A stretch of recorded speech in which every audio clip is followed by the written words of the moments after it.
I know I'm Sharlene Sones with Brandstoria, and we are the only thing just about standing between you and Beer 30. So I'm going to introduce the panel to you. Come on out and have a seat. We have Christina Wilson, who's a marketing manager at Tretorn, a Puma-owned brand that's in the process of reinvention.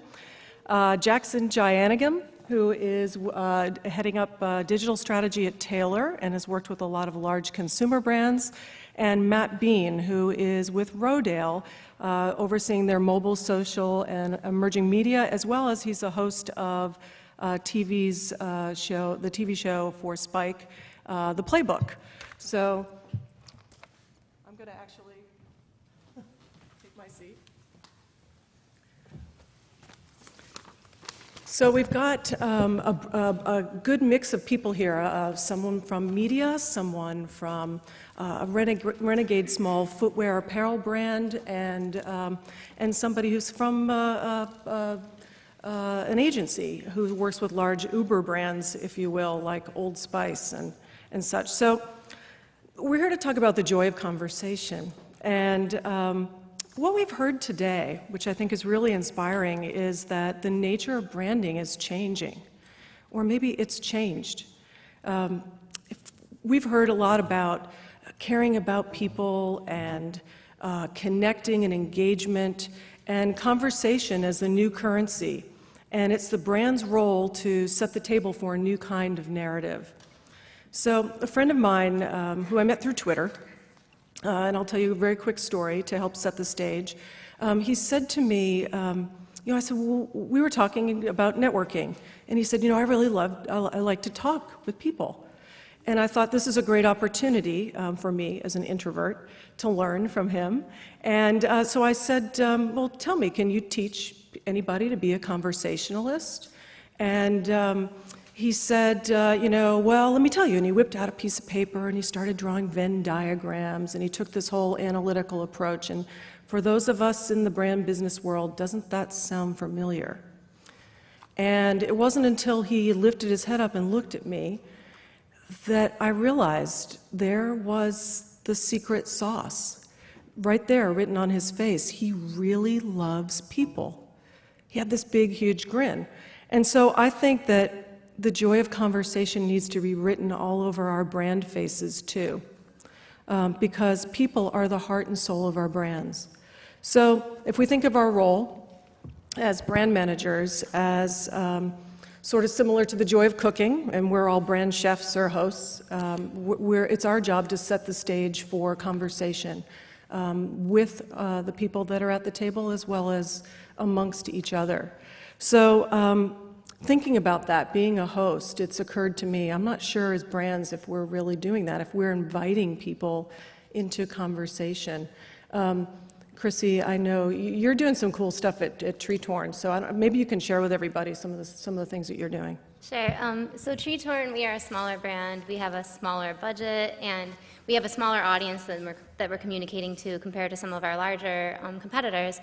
So in that way, I think it allows us to be really personal with our conversations, especially in social media. We really try to make it one-on-one conversation with our fans, whether we're replying to somebody on Twitter, asking questions, or just making it about the product and what it means to them. And a good example, I guess, that we've done recently is something called the Nylate Project, where we took one of our most iconic shoes that's been around since the 60s, and we wanted to make it relevant today because we've seen like kind of a resurgence in it. So what we did was we sent it out to a bunch of really influential fashion bloggers across the country, and we just asked them to wear the shoe their way, style it their way. And basically, we gave them control of what we were doing. All they had to do is, style an outfit around the pictures, or style an outfit around the shoe and take pictures and share them with us. But it really ended up creating these organic brand ambassadors who started to love the brand. They took some really awesome pictures that gave us great content to share through all our social media channels, which was awesome. But it also kind of spurred this conversation where everybody was talking about the Nylate. We just saw people who weren't involved saying, oh, I want a pair too, I want to get involved, I'd like you to send me the shoes. And we even saw people saying, like, what is it with this Nylate? It's not even that cool of a shoe. Why is everybody talking about it? But it was just good that we gave them control, I think, and we didn't really try to steer the conversation one way or another. It just happened organically. And then from that, it spun out where actually our fans started sending in photos of them in the shoes, and we did it in different countries. It was just a really fun way to kind of give people a personal spin on the brand and give their personal experiences with it. How many of the pictures are posted around your office as well? A lot. I have them all over my desk, and there's some really cool ones. People got super creative with it. Like, so I don't know. It was just some really great. It just happened so naturally. It was something you couldn't do on your own. You know, we couldn't have gone out and taken these really cool pictures of people wearing our shoes like they shared with us. Yeah. So I'm curious to hear from the guys, from your perspective. She didn't send me those shoes. Sorry. What are some of the trends you're seeing in the way that brands are inviting people into the conversation or not?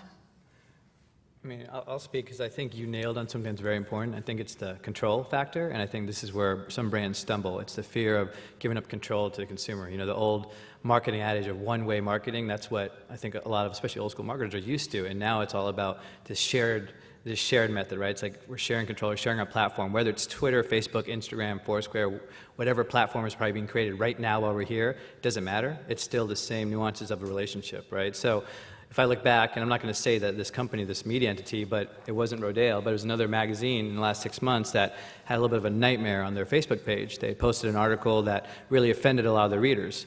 Within a day, these readers mobilized all their friends, all their networks, these bloggers who were the center of this story, mobilized their readership to go to the page and basically drill this media entity, a major media entity, for what they did and the way their article positioned the bloggers. And instead of responding to thousands of negative posts, they started posting about other activities going on. So that's like me telling you, I can't believe you did that to me, I can't believe you didn't show up to dinner last weekend, I can't believe this, this, and this, and you start talking about cupcakes. I mean, it's like you didn't answer my question, you didn't address me, and I think that's something that no matter where it's a platform or it's in person, conversation's conversation. I think that's one element that the brands that get it understand that, and they give up a little bit of control, and they engage and respond in an authentic manner. How are, I'm just curious as a follow-up to that, you know, do they want to be engaged now?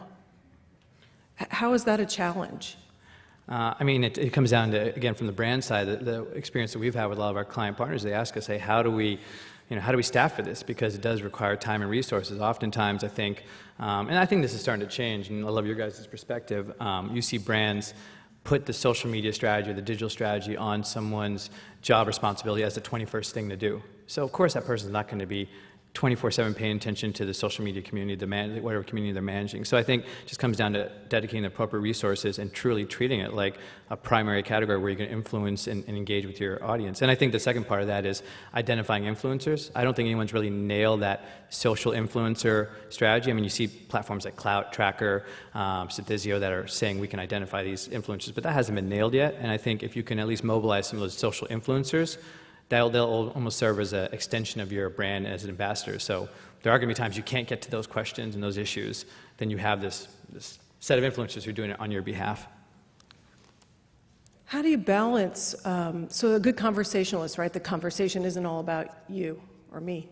It's about other people. It's getting other people to share their stories. And how do you balance that, the listening, with a need to sell? The ugly tough word. one, right? Yeah. Well, I think there are discrete places where you can do your selling, and there are responsible ways to do it. If it's a sponsored post or it's something that is in some way, shape, or form attached to an advertiser, it needs to be labeled as such. If you're looking to sell magazines, that's another tab on the Facebook page.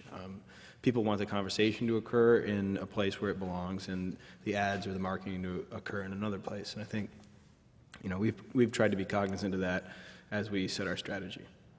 Yeah, for me personally, I think that story is such a, I mean, I'm obviously biased to this, but I think that, you know, once you start telling a great story, the need to sell sort of really disappears.